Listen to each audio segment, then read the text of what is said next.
What's going on, guys? I'm Tyler, and I'm here to let you know that the uncut version of Possessor is No Perfect Movie. And Possessor is about a woman played by Andrea Riseborough who works for a company that gives her this machine that she can use. She can use it to cybernetically possess a random stranger and make that random stranger commit an assassination, and that person will take the fall for it. But during one mission where she's possessing a man played by Christopher Abbott, Abbott begins to slowly regain control over his body, and once he realizes what she's trying to do to him, he decides to take sweet revenge against her by going after her loved ones. And I had never heard of this movie up until last month when my good buddy Josh Gofton had me sit through a trailer for a reaction on his channel, and just watching this very unique blend of sci-fi, horror, body horror specifically, action, and the themes of moral ambiguity that kind of emulate the style of David Cronenberg without ever feeling like a copy, which is very important because this movie is directed by his son, Brandon Cronenberg, and this is not his first rodeo. He did a movie called Antiviral that I haven't seen and wasn't really planning on it, but I've heard semi-good things either way, so I knew I had to check it out as soon as possible based on just how many questions I had after watching the trailer. And once I found a theater that was semi near me that was playing the uncut version, 5 extra minutes that were part of Cronenberg's original vision, I sat for a good hour on the bus just to get to this theater. And I am happy to say that despite the first half of the movie feeling very frustrated by the slow pacing and the sense that they weren't really taking that many opportunities with the scares, it was more than worth the wait.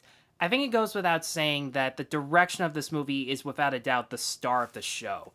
The cinematography is very unique in that for the first half of the film, I noticed this almost documentary handheld style of filmmaking where characters are always right at the very edge of the frame and there's all this empty space filling up the rest of the screen, kind of like what Tom Hooper and Jennifer Kent do with their movies.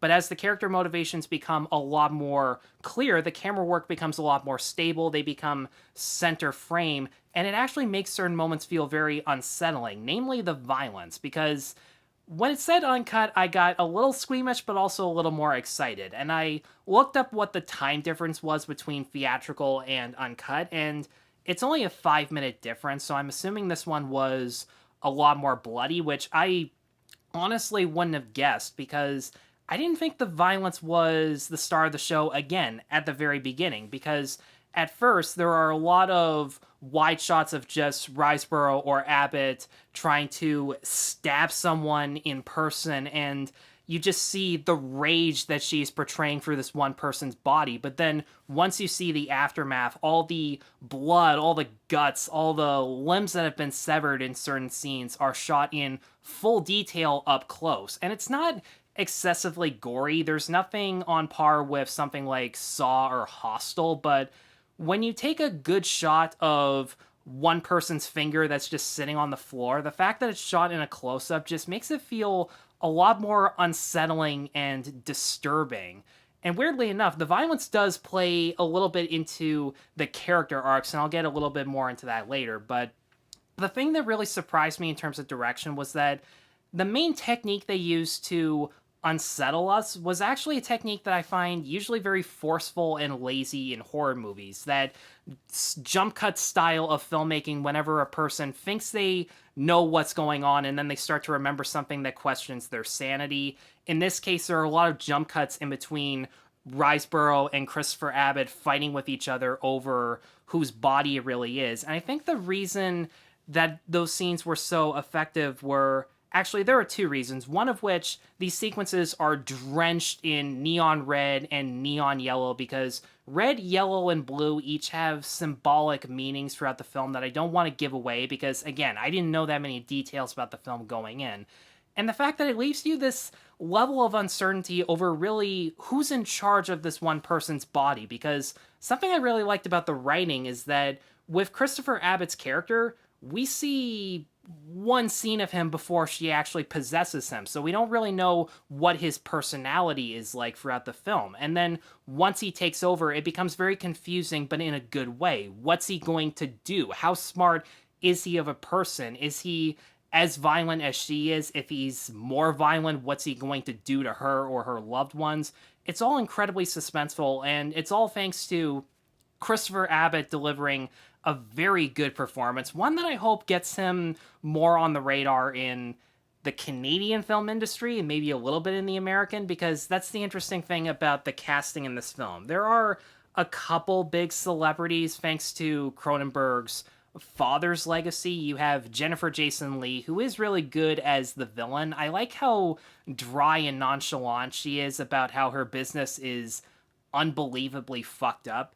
And we also have Sean Bean in a cameo that he's such a scumbag, you're actually glad that he's going to die. But for me, the main star of the show was Andrea Riseborough. I loved how she plays a character who is simultaneously devious but also sympathetic, because she does do horrible things throughout the film, and there are multiple times where she doesn't really feel any remorse for it. If anything, she actually feels kind of glad. But then once we get some certain scenes about how mundane her daily life is when she's not working, you get the sense that she's basically portraying a character 24/7 everywhere she goes. You get the sense that she really doesn't have what she thinks is a life of her own, and that she's forced to live a normal, mundane life, and that maybe life on the job might actually be more fulfilling and more exciting for her. It's a very twisted deviation from the whole I want out of the game and into normal life. It's actually a bit of a role reversal, and I really like that about her. Now, there's only one real problem I can find with Possessor, and that's the pacing feels very off throughout the film, and I think part of that is because the side characters are not really all that interesting. Like I said, there are good actors thrown in there, and they do fairly good with what they're given. Jennifer Jason Leigh and Sean Bean are the ones that really stand out, but you have other good Canadian actors like Tuppence Middleton, who was in Disappearance at Clifton Hill this year and was really good in that, but she's given next to nothing to do as a character, and since she's the one who spends the most time with Christopher Abbott in his regular everyday life, I felt like it was a little bit more important to discover who she was as a person, so that whenever Riseborough accidentally breaks character in front of her, because she does that here and there every now and then, because no matter how much you study this one potential victim before possessing them, you're going to get certain things wrong about their personality traits or what they would say in a given scenario. But since Tuppence Middleton and her friends, who also take up a lot more screen time than I originally thought they were going to, because they're so uninteresting, and I dare say they're a little exaggerated in terms of the dialogue, because they're that dull, there are so many scenes that feel a lot longer than they are, because there's just a lot of wasted baggage thrown in there, particularly with this one handler who is sent in to make sure that Riseborough is controlling Abbott's body as much as she can, and he has to do these medical procedures that took up more time than they needed to. And yeah, the pacing in this movie isn't great, and it's going to lead to those feelings of frustration with not really taking that many opportunities with the scares, but they take plenty of opportunities with the human drama that comes with possessing this one person's body and the aftermath psychologically that it has on the perpetrator. Because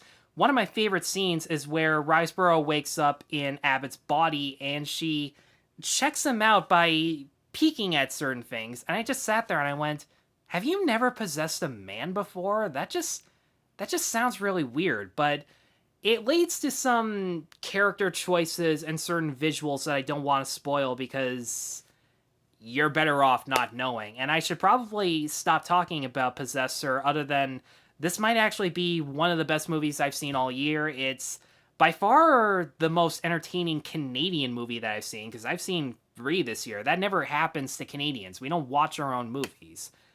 I'm incoherently rambling at this point, but you know what? It's well worth it. Possessor has outstanding artistic direction that is just as stylish as it is creepy. Andrea Riseborough, Jennifer Jason Leigh, Christopher Abbott, Sean Bean, really good performances.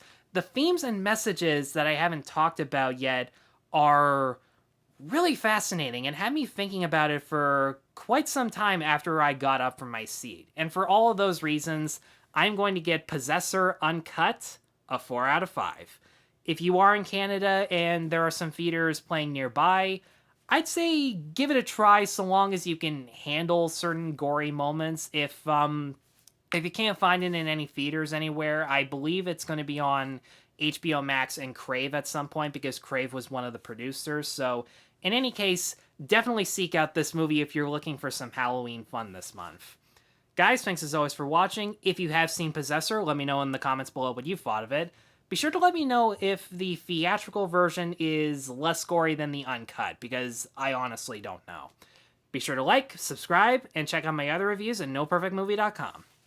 Take care.